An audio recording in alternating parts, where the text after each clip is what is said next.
قرآن مجید فرقان حمید میں اللہ تبارک و تعالی نے فرمایا ہے اپنے بندوں کو اپنی عبادت کی طرف توجہ دلائیے، اپنے بندوں کے دلوں میں عبادت کا شوق، ذوق اور نظریہ پیدا فرمایا۔ فرمایا یا ایھا الناس اعبدوا ربکم الذی خلقکم، اے ایمان والو، اے لوگو، اپنے اس رب کی عبادت کرو جس نے تمہیں پیدا کیا ہے، والذین من قبلکم، اور ان لوگوں کو بھی پیدا کیا ہے جو تم سے پہلے تھے۔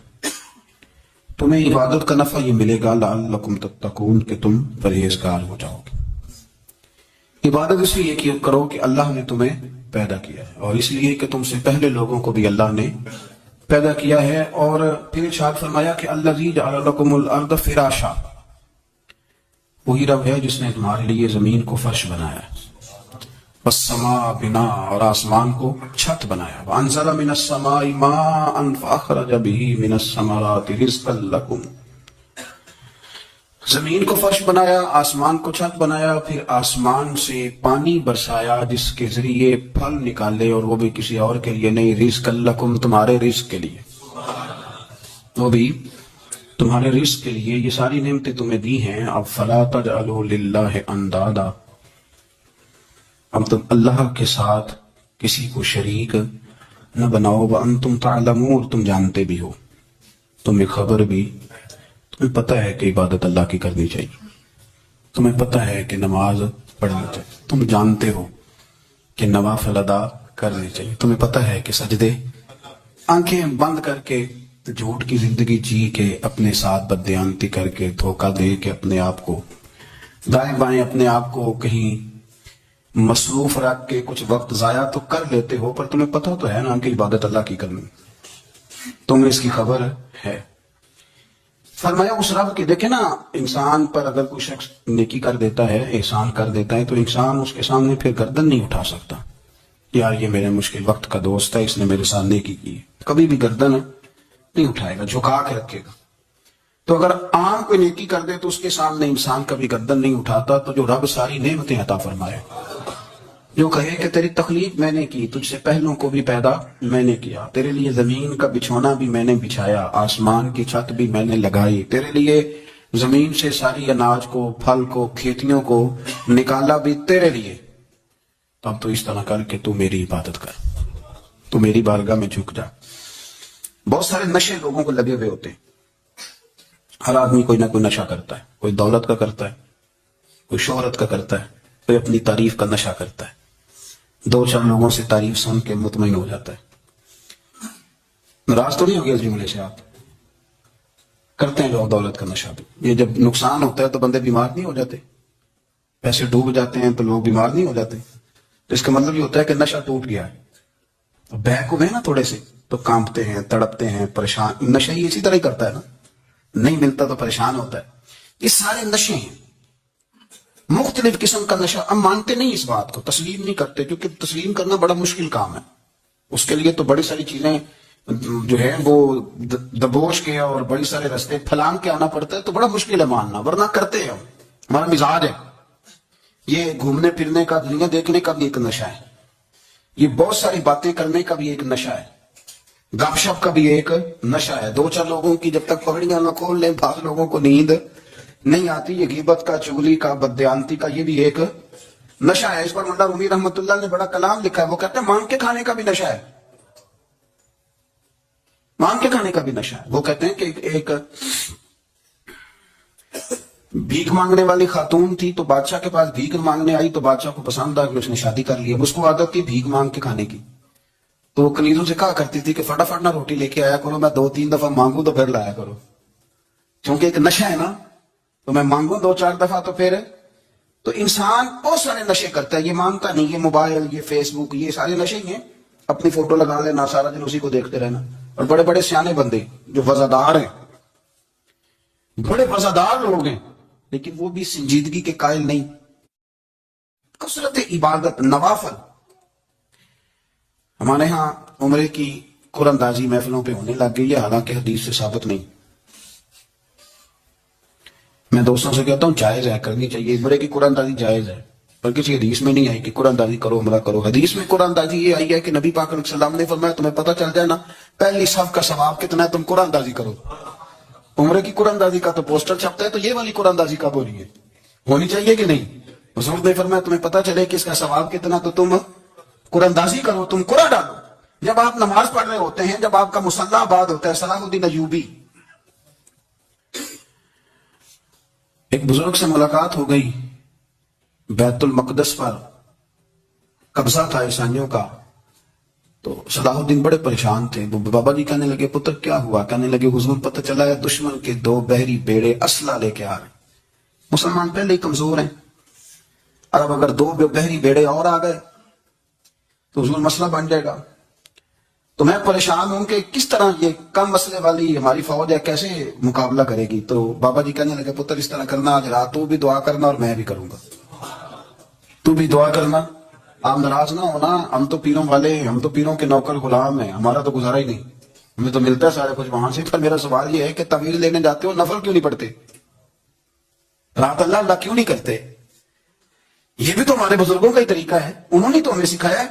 صلاح الدین ایوبی سے بزرگوں نے کہا کہ رات آج نا اللہ اللہ کرنا, تو میں تیرے لیے دعا کروں گا, تو بھی دعا کرنا.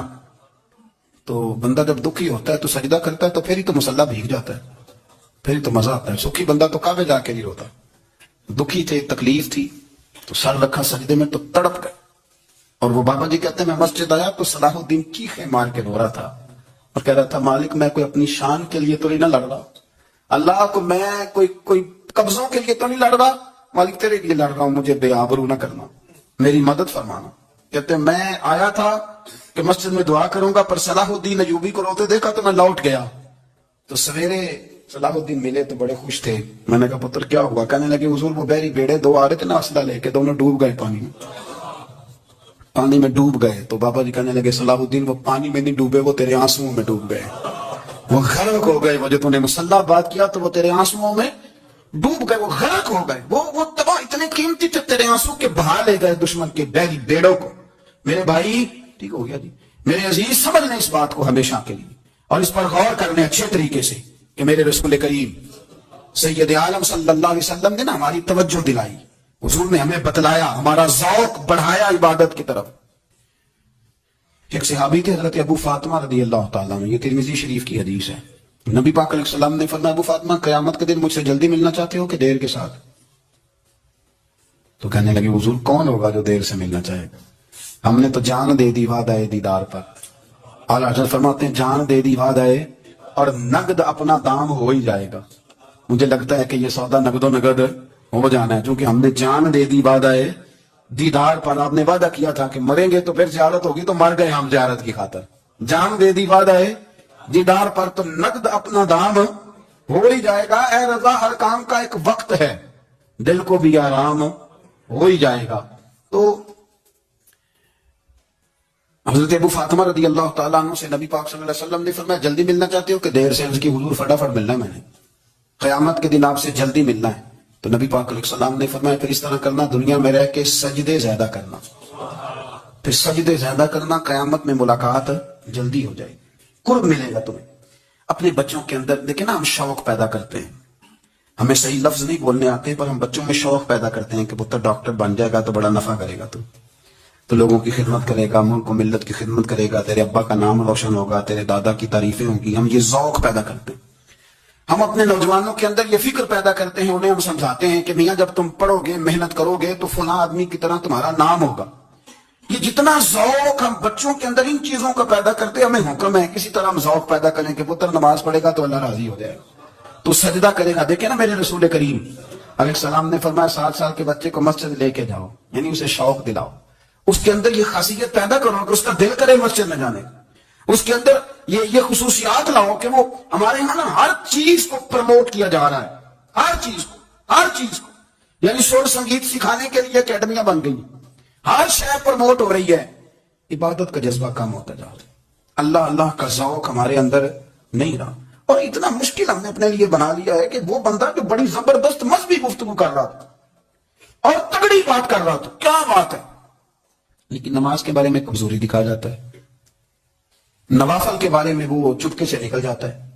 امام احمد بن حنبل رحمۃ اللہ تعالی علیہ مسند امام احمد بن حنبل 14 جلدوں میں ہے مارکیٹ میں، اور مجھے تو خیر پسند ہی پڑی ہے، میں نے کئی دفعہ پڑھی ہے. اور کیا بات ہے امام احمد بن حنبل کی، کیسے تگڑے قسم کے محدث تھے، اور اللہ نے کتنا انہیں اعزاز عطا فرمایا ہوا تھا. یہ کوڑے بھی کھاتے تھے دین کی خاطر، سارا کرتا لہو سے باہر بھی جایا کرتا تھا. بڑا اعزاز والا شخص تھے، بڑے اعزاز والے. حدیثیں جمع کرنا، حدیثیں لکھنا، حدیث پڑھانا، سارا دن رہتے تھے. کہہ سکتے تھے کہ میں کر تو رہا ہوں کام، اور حدیث بھی موجود ہے کہ عالم عابد سے افضل ہوتا ہے، پر اس کے باوجود امام احمد بن حنبل رحمۃ اللہ علیہ 300 نفل فرض نمازوں کے علاوہ پڑھا کرتے تھے. 300 نوافل روز پڑھا کرتے تھے. ان کے بیٹے نے کہا ابا جی مکان خریدنا ہے تو جگہ کہاں کر کے لوں، بہت ساری آبادیاں. تو فرمایا پتر وہاں لینا جہاں مسجد قریب ہو. میرے رسول کریم سید عالم صلی اللہ علیہ وسلم اتنا پسند کرتے مسجد کو، اتنا پسند کرتے نماز کو، کہ رسول کریم صلی اللہ علیہ وسلم تہجد کی نماز بھی پڑھتے، پھر حضور فجر کی نماز بھی پڑھتے. نبی پاک وتر کو الگ کر کے پڑھتے، عشاء کے ساتھ نہیں پڑھتے. یہ تو ہمیں سے یہ اجازت دی ہمارے بزرگوں نے کہ بعد میں اٹھے گا کون علیحدہ وتر پڑھنے کے لیے. عشاء کے ساتھ پڑھ لیں، وتر پڑھتے، تہجد پڑھتے، فجر پڑھتے، اشراق پڑھتے، چاش پڑھتے، پھر مغرب کی نماز کے بعد 6 رکعت اوابین پڑھتے، پھر رات کو صلاۃ اللیل پڑھتے. سیدہ عائشہ صدیقہ کہتی ہیں زمانہ سو جاتا اور میرے رسول مصلی بچھا کے کھڑے ہو جاتے. او یار کھیتی باڑی کر کے نہیں، محنت مزدوری کر کے نہیں. جناب عائشہ کہتی ہیں میں یہ بھی دیکھتی کہ حضور ایک آیت شروع کرتے تو ساری رات اسی کو پڑھتے، اور میری نظر جاتی تو قدم مبارک پہ ورم آ جاتا. یار نماز پڑھ پڑھ کے اتنی مشقت کر کے، اتنی جد و جہد کر کے ورم آ گیا. یا رسول اللہ اتنی محنت کیوں کرتے ہو؟ فرمایا افلا اکون عبدا شکورا، کیا میں اپنے رب کا شکر گزار بندہ نہ بنوں؟ اور فرمایا اس طرح نہ ہو کہ تم کسی کے آپ کھول نہ نکلو تو تمہارے پہلے کھول جائیں. یہ جو ذوق ہے نا یہ ختم کریں، چھوڑیں. مطلب آپ کس چکر میں پڑے ہوئے ہیں؟ اتنی زیادہ توجہ کرنے کی کیا ضرورت ہے؟ کام سے کام رکھیں، اس میں بندہ تھوڑا سا نا آسان رہتا ہے. یہ جو بہت زیادہ ٹٹولنے والے لوگ ہوتے ہیں نا وہ بےچارے پھر عمر ٹٹولتے ہی گزار دیتے ہیں، اس لیے کہ مزاج ہی بہت پکا ہے. بوری کا منہ کھول کے اندر تک ہاتھ ڈالنا، تو پھر کئی دفعہ سامنے سے بچھو بھی لڑ جاتا ہے، خرابی ہوتی. تو جاسوسی کی جاتی. اس نے بھی جاسوس بھیجے، کیونکہ قبیلوں کے لوگ تھے، کچھ مسلم کچھ کافر، پہچانے نہیں جاتے تھے لوگ. تو کچھ لوگ اس نے بھیجے، انہوں نے آ کے نا تحقیق کی، ریسرچ کری کہ آخر ماجرا کیا ہے. تو واپس جا کے انہوں نے رپورٹ دی نا روم کے بادشاہ کو. اس رپورٹ کا ایک جملہ بڑا شاندار ہے. وہ کہنے لگا بادشاہ ہمیں مسلمانوں کی کوئی سمجھ نہیں آئی، ہمیں کوئی سمجھ نہیں. انہوں نے کہا کیوں نہیں سمجھ آئی؟ کہنے لگے یار عجیب بندے ہیں، جب رات مسلح پہ بیٹھتے ہیں تو یوں لگتا ہے ان کا دنیا سے رشتہ ہی کوئی نہیں، کوئی کسی کو نہیں جانتا. کوئی اپنے دکھ سنا کے رو رہا ہے، کوئی اپنی بات کر کے رو رہا ہے، لگتا ہے کہ ان کا کوئی رشتہ ہے ہی نہیں جب مسلح پہ بیٹھتے ہیں. اور فرمایا جب سویرے یہ جہاد کرنے نکلتے ہیں تو لگتا ہے ان سے زیادہ دلیر ہی کوئی نہیں. حالانکہ جو مسلحوں پہ رونے دھونے کے لوگ ہوتے ہیں وہ کئی دفعہ جہاد میں کام نہیں کرتے، لیکن عجیب لوگ ہیں کہ رات کے راہب ہیں، دن کے مجاہد ہیں، کوئی سمجھ نہیں آتا. میرے عزیز ان لوگوں نے مسلح آباد کر کے رکھا، تلاوتیں ان کا ذوق رہی، منظر روز پڑھنا، اسواق پڑھنا، وظائف پڑھنا، یہ ان کا ذوق رہا. اعلیٰ حضرت بریلوی رحمت اللہ نے ایک 1000 کتاب لکھی ہے، لیکن الوظیفۃ الکریمہ کے نام سے جو وہ صبح و شام وظائف پڑھتے تھے وہ الگ انہوں نے ان کو بیان کیا، پابندی کے ساتھ اپنی اللہ اللہ کرتے. شیخ شہاب الدین سہروردی رحمت اللہ علیہ اس پر ایک بندے نے اعتراض کیا. اس نے کہا جی آپ کس قسم کے صوفی ہیں، مرید بیٹھے ہیں اور آپ وہاں نفل پڑھ رہے ہیں؟ یہ بڑا مسئلہ ہوتا ہے نا. جو بندہ ملنے آتا ہے وہ اپنے ٹائم کے حساب سے آتا ہے، اور اس کا یہ بھی خیال ہوتا ہے کہ پیر صاحب جو ہیں وہ چونکہ درویش ہیں تو نہ انہیں روٹی کھانی چاہیے نہ سونا چاہیے، چونکہ وہ درویش ہیں، اور ہم چونکہ درویشوں کے ماننے والے ہیں، لہذا ہمارا یہ طریقہ ہونا چاہیے کہ جیسے ہم کہیں درویش ویسے ہی کر جائے.